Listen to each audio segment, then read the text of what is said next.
That was not a large applause. Start again.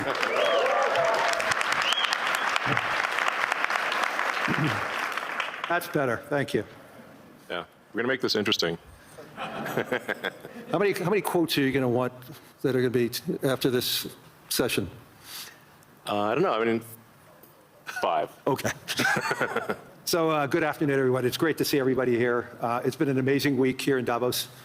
Hopefully everybody saw that we are having conversations here. Hopefully everybody agrees. There are some conversations that we may have disagreed. There's many conversations that we may have agreed. But through those conversations, and I think today's result with a peace agreement earlier today, the World Economic Forum is here to have those conversations, to have understandings, and also resolution. So it's an important component of who we and what we are, and I'm thrilled to have Elon Musk here. He came all the way from California to be here to see all of you, so thank you, Elon. You're most welcome. I mean, I heard about the formation of the Peace Summit, and I was like, is that P-I-E-C? You know, a little piece of Greenland, a little piece of Venezuela. we got one. All we want is peace. Okay, I'm going to, as I said, I'm a pretty proud CEO of BlackRock since we went public. The compounding return of BlackRock to our shareholders was 21%. Since Elon took Tesla public, his compounded return is 43%. This is just another advertisement for everybody, especially for Europeans. This is why more citizens should be investing with growth, investing with their countries. Imagine if a lot of pension funds invested with Elon when Tesla went public, and how much return would all the pension funds that invested side by side with Elon and the growth. So a spectacular return. There's very few companies.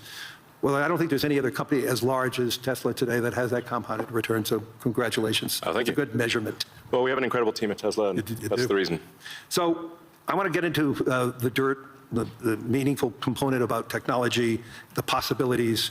I want to talk about AI and robotics, energy, space, and the progress ultimately coming down to engineering discipline, scale, execution. And few people, if not anyone, has the experience and the fortitude to confront these issues head on.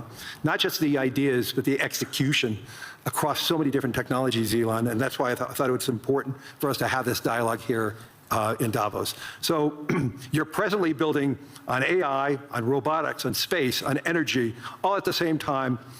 When you look across those efforts, what do they have in common from an engineering standpoint? Well, they're all very difficult technology challenges. But the overall goal of my companies is to maximize the future of civilization, like basically maximize the probability that civilization has a great future, and to expand consciousness beyond Earth. So if you take SpaceX, for example, SpaceX is about advancing rocket technology to the point where we can extend life and consciousness beyond Earth to the moon, to Mars, eventually to other star systems. And I think we should always view consciousness, life as we know it, as precarious and delicate, because to the best of our knowledge, we don't know of life anywhere else. You know, I'm often asked, are there aliens among us? And I'll say that I am one, but or you're from the future. They don't believe me. Okay. But I think if anyone would know if there are aliens among us, it would be me. We have 9,000 satellites up there, and not once have we had to maneuver around an alien spaceship.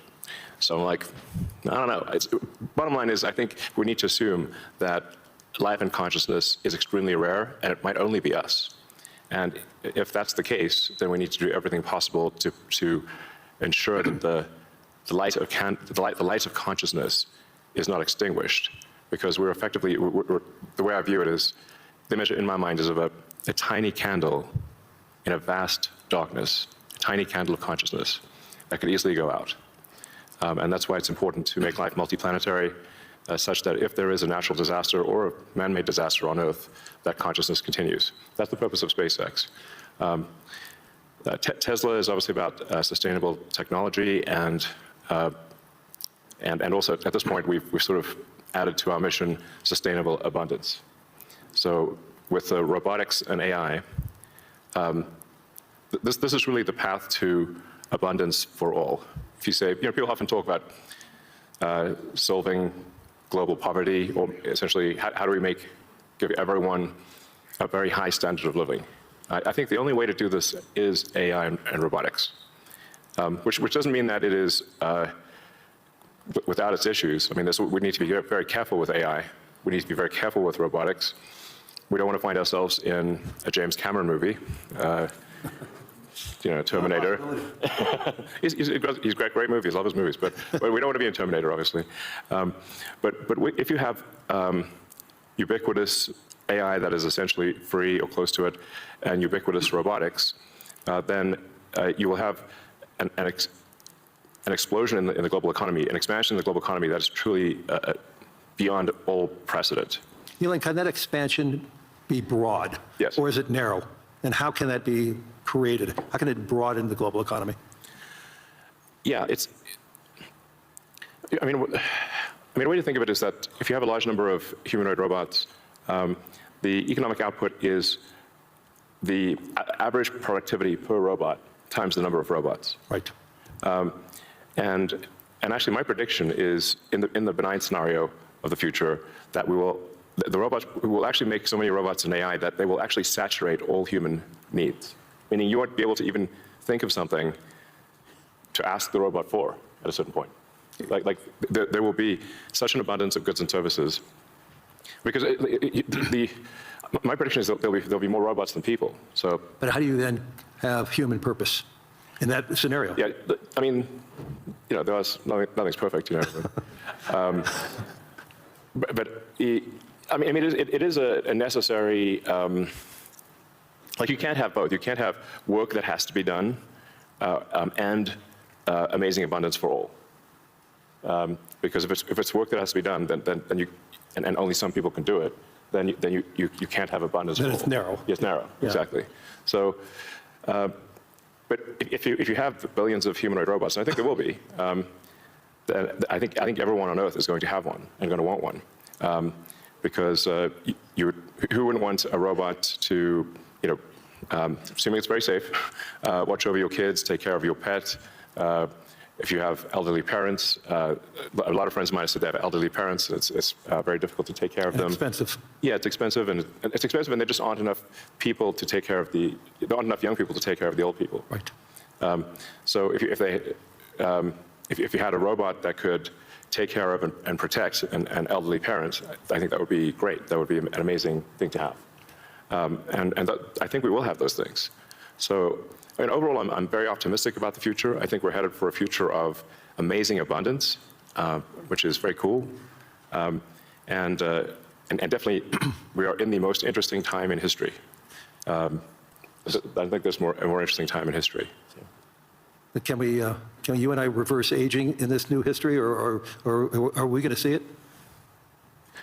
I haven't put much time into the aging stuff. I do think it is a very solvable problem. Like you can, I think when we figure out what causes aging, I think we'll find it's incredibly obvious. It's not a subtle thing. The reason I say it's not a subtle thing is because all the cells in your body, with some pretty much age at the same rate. I've never seen someone with an old left arm and a young right arm ever in my life. So why is that? That means that there must be a clock, a synchronizing clock, right, that is synchronizing across 35 trillion cells in your body. There is some benefit to death, by the way. It's like there's a reason why we don't actually have a longer lifespan, because if people do live forever for a very long time, I think there's some risk of an ossification of society, of things just getting kind of locked in place, it just may become stultifying, just not lack vibrancy. But that said, do I think we'll figure out ways to extend life and maybe even reverse aging? I think that's highly likely. I'm looking forward to that. Yeah. So in the future that you talk about, the AI models, autonomous machines, rockets, depends on massive increases in compute, massive increases in energy, expensive energy, manufacturing scale. What are the bottlenecks to get there? And then, once again, with all that expenditures, again, how can we make sure that it's broad and not narrow?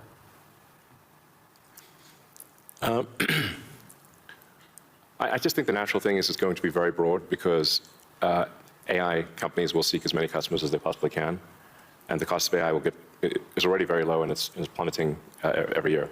I mean, the cost of AI is almost meaningfully changing on a month-to-month basis.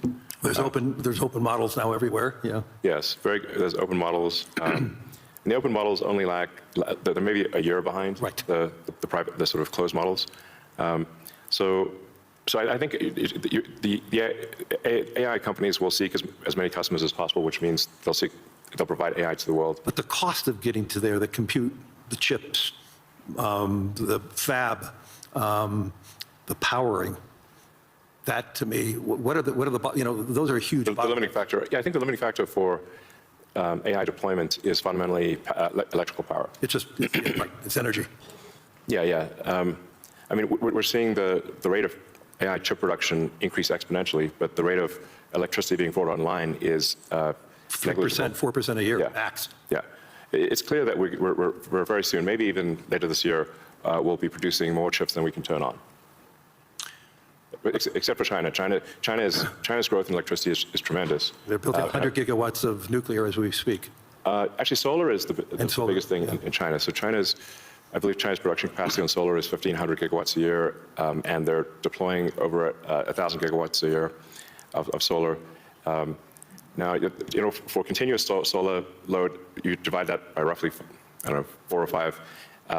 Call it that's around 250 gigawatts of steady-state power paired with batteries. And that's a very big number. That's half of the average power usage in the U.S. Right. So U.S. power usage on average is 500 gigawatts.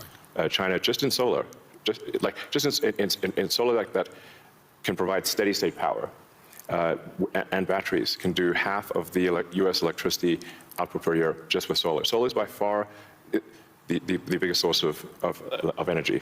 And actually, when you look beyond, or even on Earth, but certainly beyond Earth, the sun rounds up to 100% of all energy. This is an important thing to consider. So the sun is 99.8% of the mass of the solar system. Jupiter is about 0.1%, and everything else is miscellaneous. Now, even if you were to burn Jupiter in a thermonuclear reactor, the amount of energy produced by the sun would still round up to 100%, because Jupiter is only 0.1%. If you teleported 3 more Jupiters into our solar system, and burnt 3 more Jupiters, and everything else in the solar system, the sun's energy would still round up to 100%. Mm-hmm. So it's really all about the sun. And that's why one of the things we'll be doing with SpaceX within a few years is launching solar-powered AI satellites. Right. Because the space is really the source of immense power, and then you don't need to take up any room on Earth. There's so much room in space, and you can scale to enormous. You can scale to, I think, ultimately hundreds of terawatts a year. You and I have had these conversations before, but why don't you tell the audience what would it take for the United States, and what type of geography would it take to have that solar field to electrify the United States? And then let me ask a question: why aren't we doing it? Yeah. So I mean, I guess a rough way to think about it is 100 miles by 100 miles, or call it 160 kilometers by 160 kilometers of solar is enough to power the entire United States. So the 100 mile by 100 mile area is, I mean, you could take basically a small corner of Utah, Nevada, New Mexico. Obviously, you wouldn't want it all in one place, but it's a very small percentage of the area of the U.S. to generate all of the electricity that the U.S. uses. And the same is true, actually, I mean, for Europe. You could take relatively unpopulated areas of, say, Spain and Sicily, and generate all of the electricity power that Europe needs. So why don't you think that there's a movement towards that here and in the United States, Well, there is. as it is in China? Well, unfortunately, in the U.S., the tariff barriers for solar panel. are extremely high, and that makes the economics of deploying solar so artificially high because China makes almost all the solar, What would it take for Europe or the U.S. to build it commercially, if it's that scale? Yeah, I think. Well, I can tell you what we're going to do.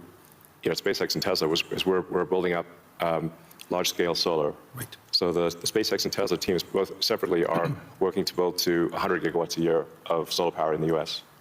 Of manufactured solar power, that'll probably take us, I don't know, about 3 years or something. But these are pretty big numbers, you know, I'd encourage others to do the same. We obviously don't control the U.S. Tariff policy, but for other countries, I would recommend that China makes solar cells that are incredibly low cost, and I think it would be worth doing large-scale solar. So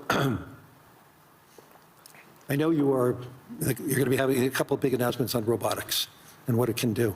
I mean, when I went to the factory, you showed me those robots. Yeah. How quickly, you talked about the billions of robots, but how quickly can they be deployed in a manufacturing setting?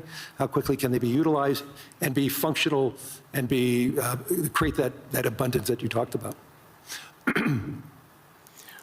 Well, humanoid robotics will advance very quickly. I think we do have some of the Tesla Optimus robots doing simple tasks in the factory. We expect probably later this year. By the end of this year, I think they'll be doing more complex tasks, but still deployed in an industrial environment.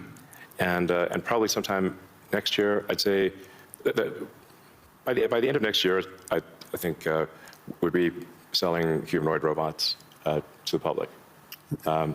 That's when we are confident that it's very high reliability, very high safety, and the range of functionality is also very high. You can basically ask it to do anything you'd like. You're already seeing that in Tesla cars. The software changes that you're doing, and what is it, Yeah. every quarter now a software change that upgrades the ability of the robot within the car? Yes, the Tesla Full Self-Driving software, we update it sometimes once a week. Recently, some of the insurance companies have said that it is actually so safe, when Tesla Full Self-Driving is so safe that they're offering customers half-price insurance if they use Tesla Full Self-Driving in the car.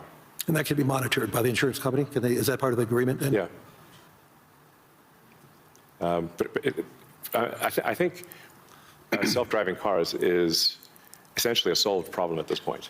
Right. And Tesla's rolled out a sort of Robotaxi service in a few cities, and Right. will be very, very widespread by the end of this year within the U.S. And then we hope to get supervised full self-driving approval in Europe, hopefully next month. Really that quickly? Yeah, and then maybe a similar timing for China, hopefully.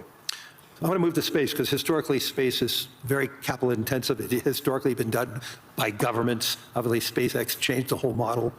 But we've seen it slow to scale, and now I'm starting to see it ramping up in what you're doing and other things.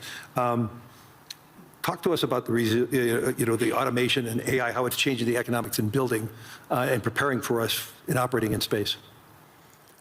Sure. Well, the key breakthrough the major breakthrough that SpaceX is hoping to achieve this year is full reusability. So no one has ever achieved full reusability of a rocket, which is very important for the cost of access to space. We've achieved partial reusability with Falcon 9 by landing the boost stage. We've now landed the boost stage over 500 times. But we have to throw away the upper stage. The upper stage sort of burns up on reentry for Falcon 9. So, and the cost of that is equivalent to a small to medium-sized jet. So, but with Starship, which is a giant rocket, it's the largest flying machine ever made. That's a rocket that you're using for the idea of going to Mars, right? Yeah, Mars and the Moon, as well as for high-volume satellite stuff. So Starship hopefully this year we should prove full reusability for Starship, which will be a profound invention because the cost of access to space will drop by a factor of 100 when you achieve full reusability. Right. It's the same sort of economic difference that you would expect between, say, a reusable aircraft and a non-reusable aircraft. Like if you have to throw your aircraft away after every flight, that would be a very expensive flight. But if you only have to refuel, then it's the cost of the fuel.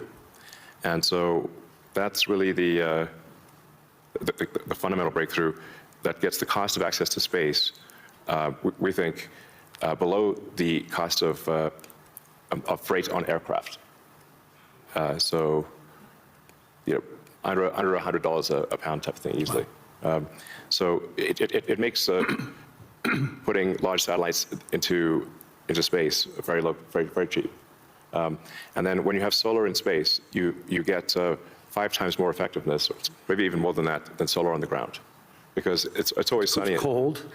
It's always sunny, so you don't have a day-night cycle or seasonality or weather, and you get about 30% more power in space because you don't have atmospheric attenuation of the power. Right. The net effect is solar is 5 times more.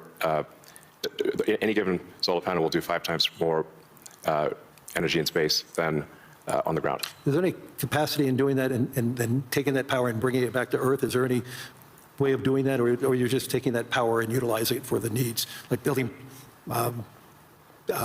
AI data centers in space?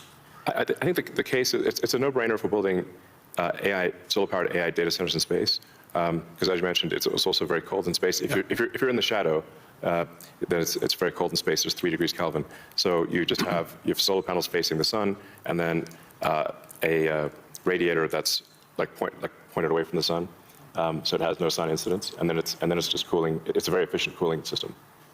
So net effect is that the lowest cost place to put AI will be space, and that'll be true within 2 years, maybe 3 at the latest. Wow. So looking 10 or 20 years out, how would you describe success with AI or space technology, and where do you see it? Are you more certain what's going to happen in the next 3 years, or 5 or 10?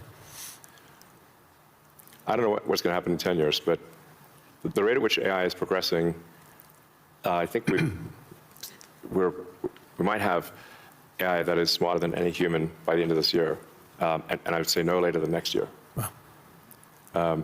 And then probably by 2030 or 2031, call it 5 years from now, AI will be smarter than all of humanity collectively. We only have a number of minutes left, but I want to humanize you for a second. So there's no speculation that you're about peace. Right. I would frame this question by, you're the most successful entrepreneur, industrialist in the 21st century, maybe beyond. I want to really get this. What inspired you? Who's inspired you? What was the foundation of your curiosity? And importantly, was there an aha moment, an epiphany at any time in your life and career? Well, as a kid, I read a lot of science fiction, sci-fi, fantasy books. Yeah, we talked about and comic books, and I always liked technology. I didn't expect to be where I am today. That seems incredibly implausible. But I was inspired by reading about books about the future, about science fiction, and I guess I want to make science fiction not fiction forever. At some point, turn science fiction to science fact. We want to have like Starfleet and Star Trek, really, for real, like where we actually have giant spaceships traveling through space, going to other planets, traveling to other star systems. I'm just interested if I could be beamed up to go back to New York. I'd like to just be beamed back to New York instead of flying. Yeah. Talk about Star Trek.